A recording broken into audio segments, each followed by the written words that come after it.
षण्मुखानंद नाट्यगृह सगळ्यात मोठं नाट्यगृह म्हणून मुंबईत परिचित आहे. साधारण 2700 सिटिंग कॅपॅसिटी असलेलं नाट्यगृह आहे आणि आपण राज्यातलं सगळ्यात मोठं असं म्हणता येणार नाही, परंतु जवळजवळ 2500 असं क्षमतेचं आणि 252 कोटी रुपये खर्चाचं नाट्यगृह वाघबीळ येथे सुविधा भूखंडावर उभारतोय. राज्य शासनानं सर्व पैसे 252 कोटी 80 लाख रुपये हे ठाणे महानगरपालिकेला देण्याचं मान्य केलं आणि त्यानुसार त्याचे GR सुद्धा पब्लिश झालेले आहेत. निविदा प्रक्रिया लवकरात लवकर करण्याच्या सूचना म्हणजे आठवड्याभरामध्येच त्या निविदा प्रक्रिया होतील असं आश्वासन मला आयुक्तांनी आता दिलेलं आहे. आपल्याला ही कल्पना आहे की एकनाथ शिंदे साहेबांच्या माध्यमातून हे एक स्वप्नातलं शहर बनवण्याचं त्यांचं मानस आणि विविध विकास प्रकल्प राबवण्यासाठी सातत्याने ते पुढाकार घेत असतात. भले तो ठाण्यामध्ये कोस्टल रोड असू द्या किंवा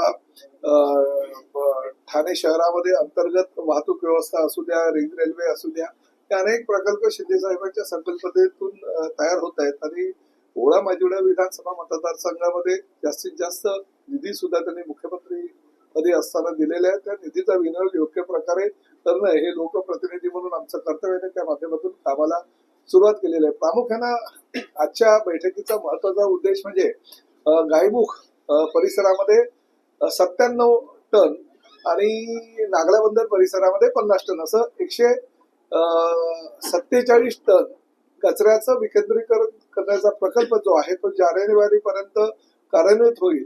आणि हा पहिला प्रकल्प आहे की राज्य शासनाच्या निधीतून तो प्रकल्प 150 टन कचरा म्हणजे प्रामुख्याने घोडबंदर रोडचा सर्व कचरा हा एकाच ठिकाणी जमा केला जाईल आणि त्या माध्यमातून त्याचा खत प्रकल्प होईल आणि त्या कचऱ्याचं विकेंद्रीकरण होईल. त्यामुळे शहराच्या दृष्टिकोनातून हा अत्यंत महत्वाचा प्रकल्प आहे.